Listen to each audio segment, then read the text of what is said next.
Imagine standing outside thousands of years ago. There is no house, no heater, no insulated jacket, no warm bed waiting for you. The sun is disappearing behind the mountains, and the temperature is dropping fast. The wind cuts through your animal skin clothing. Your hands are going numb. And somewhere beyond the darkness, predators are moving. For us, extreme cold can be uncomfortable. For ancient humans, it could be deadly. So how did they survive? How could humans live through freezing nights, brutal winters, and even ice ages without modern technology? The answer wasn't one invention. It was a combination of fire, shelter, clothing, food, cooperation, and something humans have always been unusually good at: adapting. Because ancient humans didn't simply become resistant to the cold, they changed the way they lived. And one of the biggest advantages they had was something we've already talked about: fire. Imagine your group returning to a small camp as darkness arrives. Everyone is cold. The wind is blowing. Some people are carrying wood. Someone has gathered dry grass. And in the center of the camp is a small flame. That fire might look insignificant compared with an entire frozen landscape. But for ancient humans, it could completely change the night. Fire provided warmth. It provided light. It could help dry wet materials. And it could make a cold shelter much more comfortable. But there was another advantage. Fire gave humans something extremely valuable: time. Without artificial light, darkness limited what people could do. With fire, people could remain active after sunset.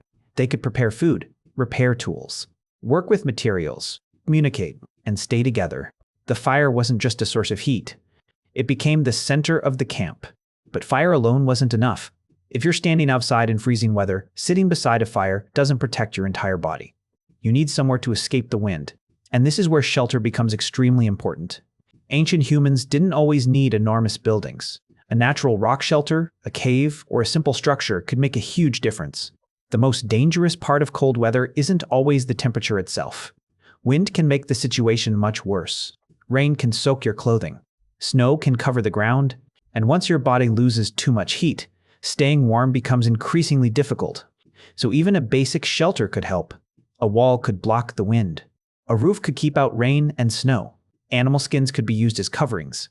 Branches, grasses, leaves, and other materials could help create insulation.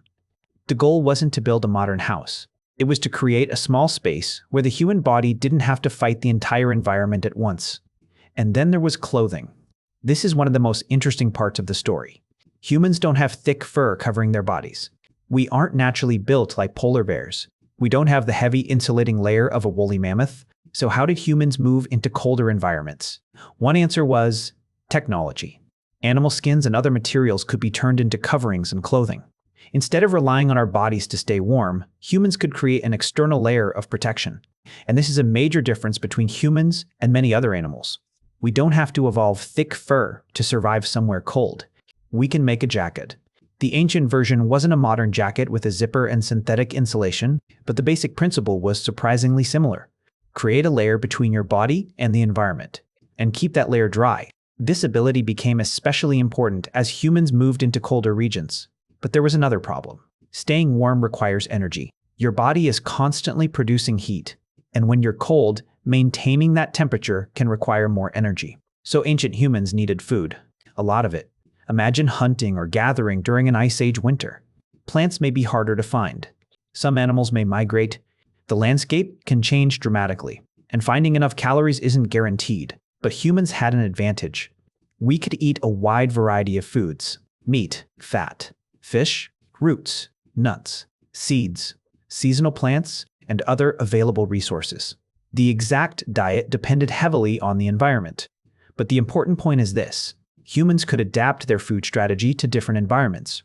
And in extremely cold environments, high-energy foods could become especially valuable. Fat, for example, contains a lot of energy. That energy could help support a body working hard to stay warm. But finding food wasn't just an individual problem. This is where another human advantage becomes extremely important: cooperation. Imagine a small group living through winter. One person finds food. Another gathers wood. Someone maintains the fire. Someone watches the children. Someone repairs clothing. Someone searches for a safer place to shelter. No single person has to do everything. The group can divide the work. And that changes the odds of survival. This may sound ordinary to us, but cooperation is one of the most powerful technologies humans ever developed. because knowledge could be shared too. Imagine a young person learning from an older member of the group. They learn which plants are safe, which animals are dangerous, where water can be found, where storms usually arrive, which materials burn well, how to prepare food, how to build a shelter, how to make clothing, and where the group should travel when the seasons change.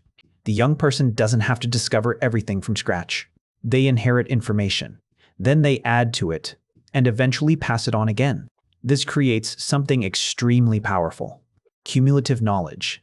One generation learns how to survive a particular environment. The next generation improves those techniques. Then another generation improves them again. Over enormous amounts of time, small improvements can become major adaptations. And humans weren't only adapting culturally. Our bodies were changing too. Different human populations evolved physical characteristics that could help them deal with different environments. Some ancient human groups lived in extremely cold regions for long periods. Neanderthals, for example, lived across parts of Europe and Western Asia during periods when the climate could be extremely cold. Their bodies were different from ours in several ways. Their physical build appears to have been well suited to demanding environments. But even Neanderthals didn't survive, because their bodies alone could handle the cold. They used technology. They used fire. They made tools. They hunted. They used shelters. And they likely used clothing and other forms of protection. This is an important lesson. Human survival has never been just about biology. It's biology plus behavior. Our bodies give us certain abilities. But culture allows us to extend those abilities. And then things get even more interesting. Because cold wasn't the only danger, Ice Age environments could contain enormous animals, large predators, unpredictable weather, dangerous terrain, and long periods when resources were scarce. Imagine waking up in the morning and seeing snow covering the landscape. Your fire is almost out. Your food supply is running low. The nearest water source is frozen. And the weather is getting worse. You can't simply order supplies. You can't turn on a heater. You can't check tomorrow's forecast. You have to make decisions based on experience. Where should the group go? How much wood should be collected? Should you hunt today or stay in shelter? How much food should be saved? When should the group move? Survival depended on making thousands of these small decisions correctly. And this may be one of the most underrated reasons humans survived. We are good at solving problems. If something doesn't work, we can change it. If a shelter is too cold, we can improve it. If clothing isn't enough, we can add another layer. If a particular food becomes unavailable, we can search for something else. If the environment changes, we can move. Humans don't simply adapt to environments. We can change our behavior faster than our bodies can evolve. And that flexibility allowed our ancestors to live in places that would seem almost impossible without modern technology. But there is one more thing that made cold environments survivable: the group itself. Imagine sitting inside a shelter at night. Outside, the wind is howling. Inside, there is a fire. Someone is preparing food. Someone is repairing a tool. Someone is telling a story. A child is learning from an older person. People are sharing information. For a moment, the frozen landscape outside doesn't matter. The group has created a small human world inside a hostile environment. And that idea may be more important than any single tool. Humans survived the cold by creating environments within environments. The outside world could be freezing. But inside the shelter, beside the fire, surrounded by other people, life could continue. And eventually, humans pushed even farther. They entered new regions. They crossed difficult landscapes. They adapted to different climates. And they carried their knowledge with them: fire, clothing, shelter, food, tools, cooperation. Each one solved a different problem. But together, they created something much more powerful: a survival system. And that's why the question isn't really, how did ancient humans survive the cold? The better question is, how did humans become capable of surviving almost anywhere? We weren't the strongest animals. We weren't the fastest. We didn't have thick fur. We didn't have claws. We didn't have enormous teeth. But we had something different. We could remember. We could cooperate. We could teach. We could invent. And we could take something that nature didn't give us and build it ourselves. When the temperature dropped, we didn't grow thicker fur. We made clothing. When the wind became dangerous, we didn't grow stronger skin. We built shelters. When darkness arrived, we didn't wait for sunrise. We made fire. And when the environment changed, we changed with it. That may be the real secret behind human survival. Not that our ancestors were perfectly adapted to the cold, but that they were remarkably good at finding ways to survive it. And somewhere, thousands of years ago, an ancient human probably sat beside a small fire on a freezing night. Outside was darkness, inside was warmth, and for a few hours, the cold had lost, because humans had learned something extraordinary. We didn't have to become stronger than nature.